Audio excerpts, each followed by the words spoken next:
Hello everyone on the interwebs, my name is Cortec, and today we're going to be doing a Starcraft 2 Heart of the Swarm replay between our red Terran in the bottom right corner of the map, playing for Team Millenniums, hailing from France. It is Dayshi versus our blue Zerg in the bottom left corner of the map, hailing from South Korean, from Team Liquid. It is Zenio. Now the map is indeed Newkirk Precinct. I have heard that this map is going to get removed in the next season, in season 2, since HOTS. Let's do a quick analysis of it anyways. We have a pretty nice expansion here, but quite prone to harassments if you go around here. This path. Have this big choke point, not that much, but it still matters. Have a really big rush distance, a bit of attack distance if you're going for ground, but if you go by air it is really short. Actually, it's pretty nice that way because it's nice for early aggressions. You can defend it, but you need to be prepared for air aggression in the mid game. Have this third here. You can take this third, which for Terran is better than for Zerg because you can get a couple bunkers, a couple of tanks, a planetary, and you can defend it easily, especially with this choke right here. Some players might actually try to go around, but you got this choke to prevent that. Or you can go over here, which is my best option for Zerg anyways. You have this choke here. It's quite the big choke. It doesn't actually concave or protect anything. It's quite prone to harassments, even with Zerglings, for example. If they were to run around here, especially for this expansion, but if there wasn't anything here, they would continue to go and just kill a ton of drones, SCV, probes, you name it.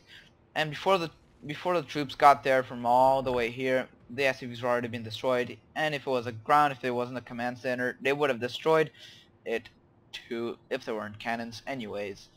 The map is quite symmetric. There's this exact symmetry line down the middle of the map, and the Exile Naga towers actually can kind of mark that. You can see these two buildings are at the same place. These two, everything is in the same place. Even this little concave, this little valley per se. Now we're seeing a pretty basic build for Dayshi, although it's going to be a really early expansion. A really early expansion. Thinking about these rocks with one marine, maybe even two for now. Is the gas ready? The gas is midway for Dayshi. The first gas, to be more precise. The expansion is halfway there.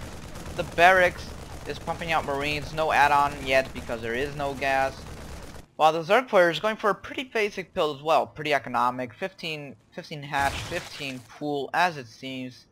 Maybe the pool was a bit earlier on, especially with queen timing, I believe. Zerglings being pumped out. Metabolic speed being researched. And just as that got researched, he pulled all the drones for gas. He actually has 8 gas left, but all the drones were withdrawn. So he just wanted that metabolic boost. Now he's probably just going to keep pumping out drones and Zerglings, maybe even more Zerglings, because he probably wants to get that harassment early on, especially to punish really this early expansion from Dayshi. He really has to do that. If he scouts the early expansion, which he probably will. The third command center at halfway for Dayshi, even earlier than Zenio, which is quite odd actually. It is really odd. Terran never expands earlier than a Zerg, but if he manages to pull it off, he'll have a great economic advantage versus our Zerg player here, which will really pay off in the late game. The queen just pumping out some creep tumors. 2 more queens, no, actually 1 more queen being made for Zenio. He's probably going to be a creep tumor queen, or just that will be the creep tumor queen. Couple of Zerglings being sent to his base. His speed has just finished. 3 drones being put here.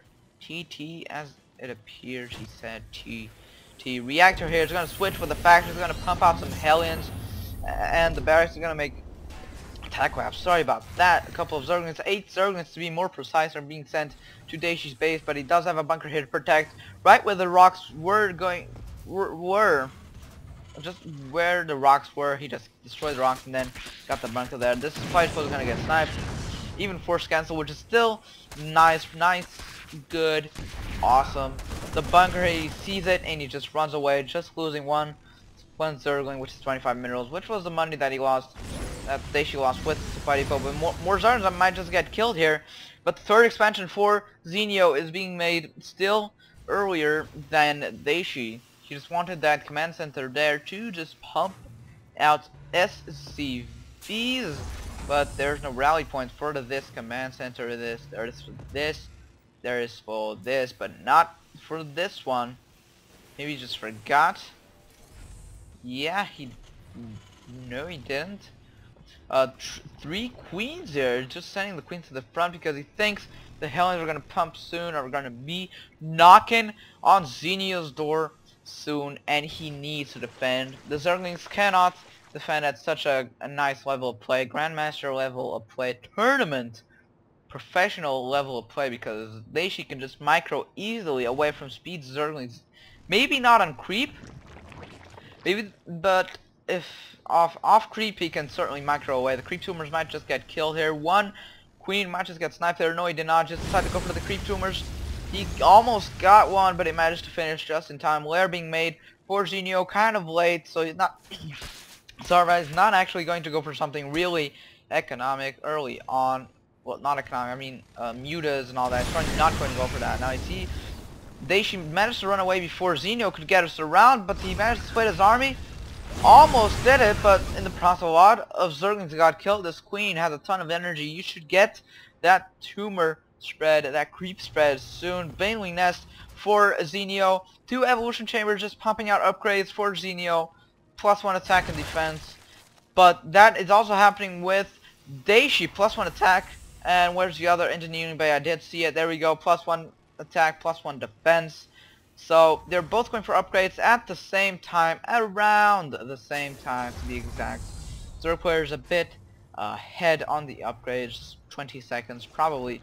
The third expansion here is going to get sniped. A lot of drones are going to get killed. 1 or 2 actually got killed, not a lot, because the queens are taking damage. Spire is being made for Zenio, so he's actually going to go for air after all.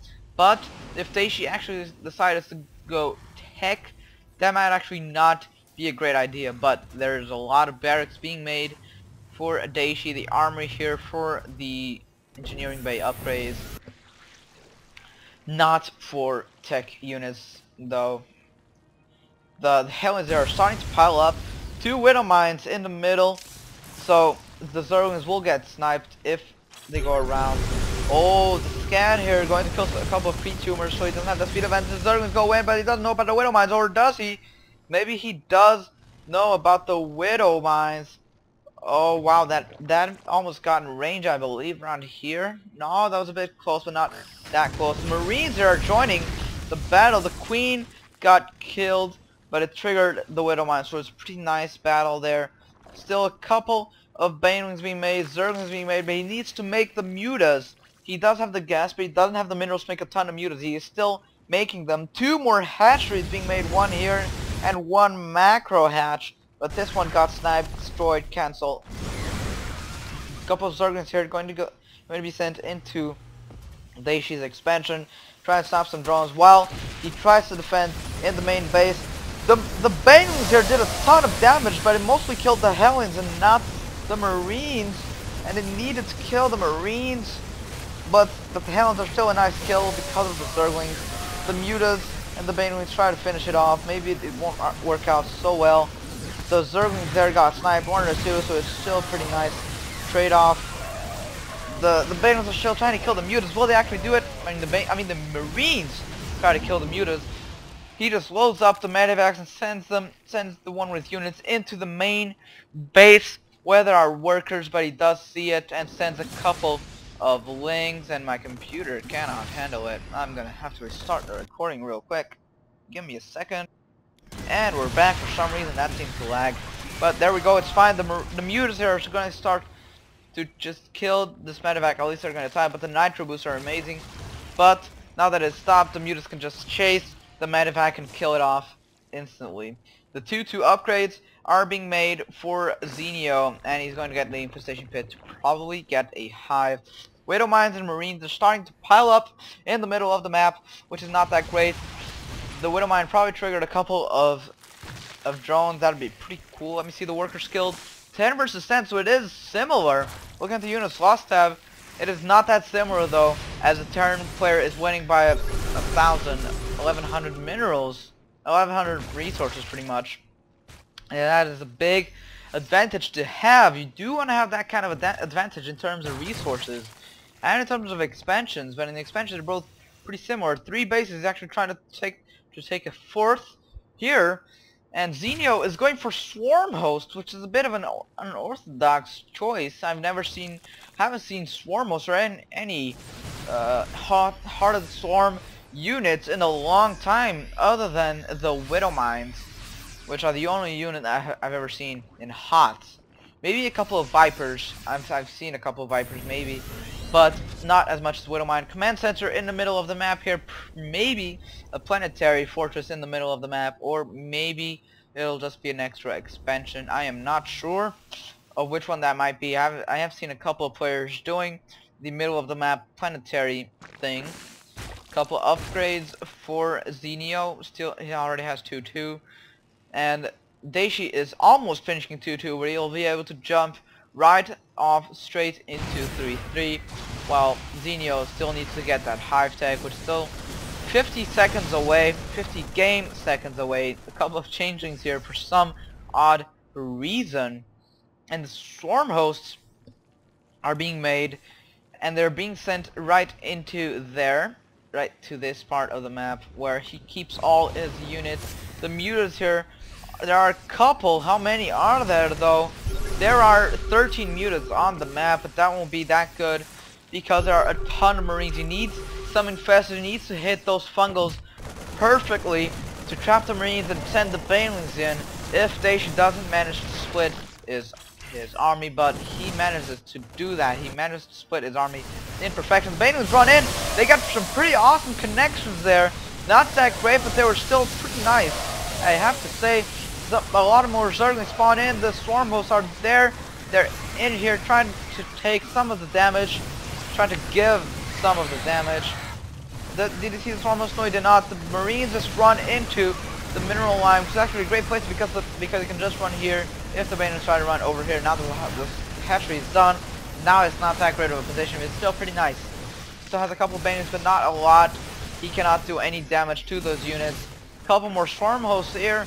They can't do much damage. Maybe they can kill a marauder or two. That's the most useful thing that he can do. A couple of burrowed banelings there would be awesome. He cannot stem away from rolling banelings on creep. He cannot stem away, but he can still try and kill a couple in the process. Now the swarm hosts trying to kill some of the marines, but they can't. There are just too many. The Zerglings try to join in, and GG. Victory for Dayshi. And Zenio just took that loss. He didn't have that great of a macro, especially because Dayshi was ahead, and he did a couple of damage early on, while Zenio didn't get the Mutatech in time to actually do some sort of harassment damage. Thank you all for watching, and I'll see you all next time.